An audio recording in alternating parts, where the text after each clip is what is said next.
Hey guys, what's up? Chet the Chef coming out to you live from the kitchen again. Hey, so today we're not going to be working out of any cookbooks. This is a personal recipe of mine. We're going to be making some chili. It's going to feed the whole raid party. So it's a pretty large recipe. So right now what we're going to be working with today, we've got 2 pounds of hamburger meat.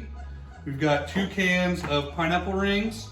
We've got 2 cans of chili beans, 2 cans of black beans, a big can of tomato juice. And we've got 2 different types of jalapenos we're going to be working with. We're going to be working with a hot and a mild. So here in a second, we're going to start mixing all this stuff together and show you how it's done. All right, guys, so the first step we're going to start with is we're going to take our blender here. We're going to dump our 2 cans of pineapple rings in there.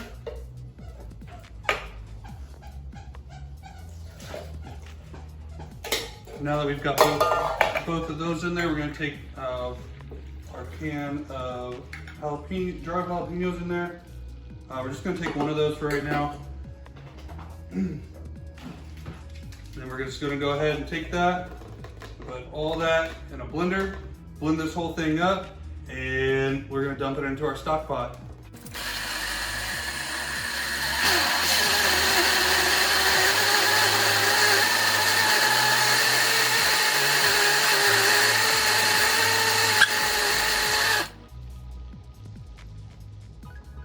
All right, so now that we've got this one down to a liquidy blend, we're gonna go ahead and dump this into our stock pot here.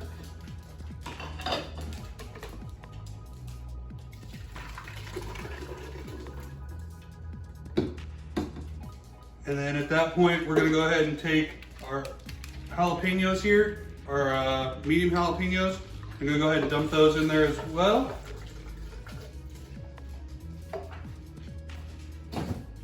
And then we're gonna fill this thing up with with our tomato juice, and then blend those down into a puree as well.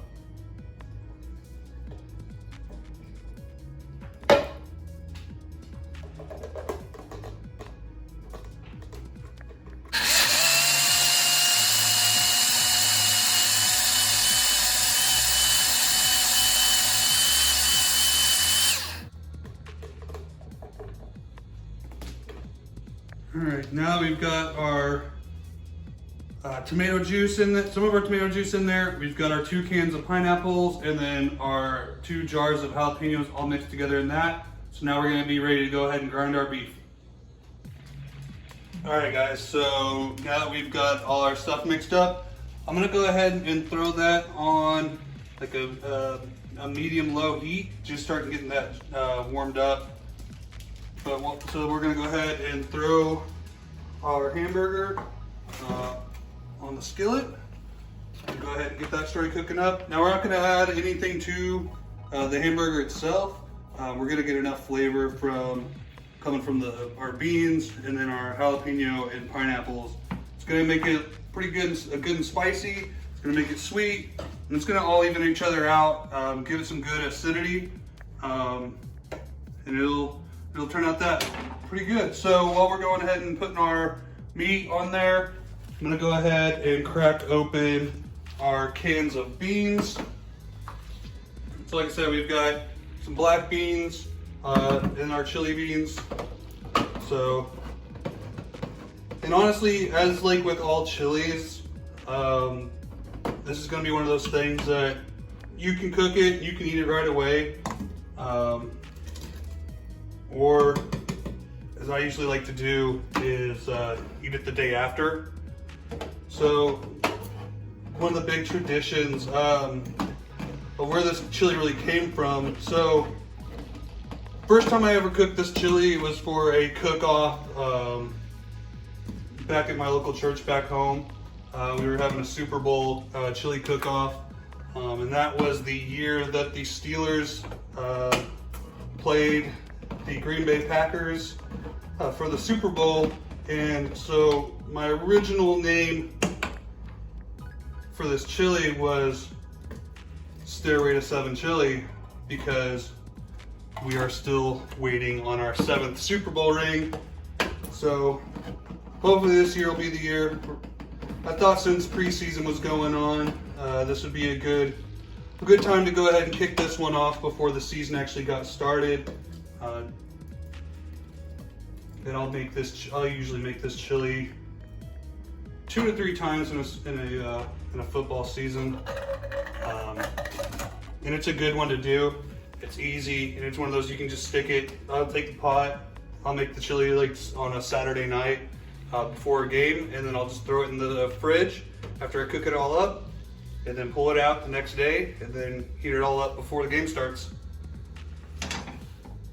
So this is like I said, it's a recipe I've used for a number of years. It's a fan favorite. I've won 4 or 5 different chili cook-offs using this chili. Well, it's been one of those that I've always kind of worked over the years and put some time into trying to perfect and make better. So, hey, hopefully if you try it out and you think of something to change it, hey, let me know. See what kind of twist you guys got on this. All right, guys. So now that we've ground our hamburger all up, got it nice and browned up. So what we're gonna go ahead and do is we're gonna take our hamburger meat, we're just gonna slide our mixture of the beans and the pineapple juice and everything in, and we're just gonna scrape this straight out of the pan and right into there.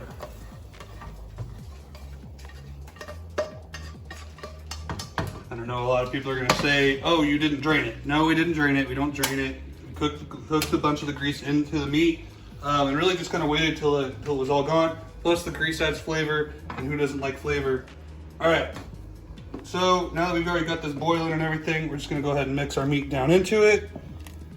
And right now you see the foam and everything from the pineapple juice and mixing with the pineapple, so everything's really acidic right now. So let's go ahead and mix all that meat in there. And what we're gonna do, we're gonna keep this thing on high. Then we're gonna go ahead and add the rest of our tomato juice to it. And then once we get that all added to it, we're gonna throw our lid on it and just leave it on high.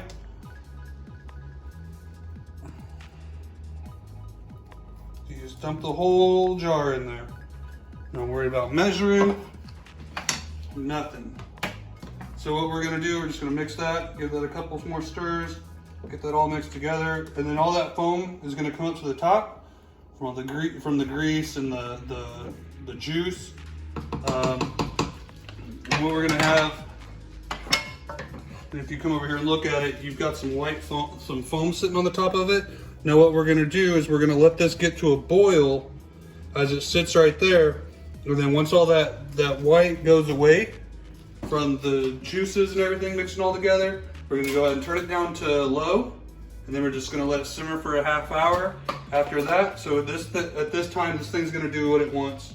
So however long that takes, then we'll pop it down to low, let it simmer, and then we'll be ready to go.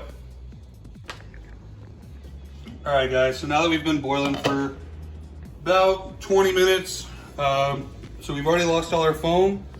So that's what I'm talking about right there. You get that little look right there. So you just go ahead and stir that on up. Now what we're gonna do from now, we're just gonna leave our top off, and we're gonna go ahead and just drop that from high heat, or drop it down onto low. Then we're gonna let it sit there for another half an hour, and she'll be good to go. All right, guys. So we've gone ahead and finished off our chili. Pretty well a full pot still, but I went ahead and plated some up. So if you want to catch a shot of that, all that goodness in there. All right, so you can really do anything with it. We've got croutons, we've got some jalapeno cheddar bread here. Last thing I'll leave for a second. So I usually do with this, the OG way to do this is just grab a big pinch of some shredded Mexican cheese and just top that off. Now I know it's a lot of a weird thing. A lot of people I've talked to have said like, well, that's weird, why do you do that?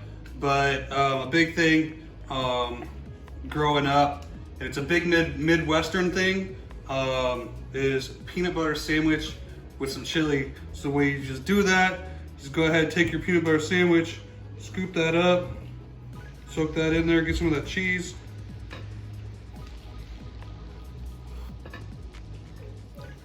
Oh yeah, that's good right there.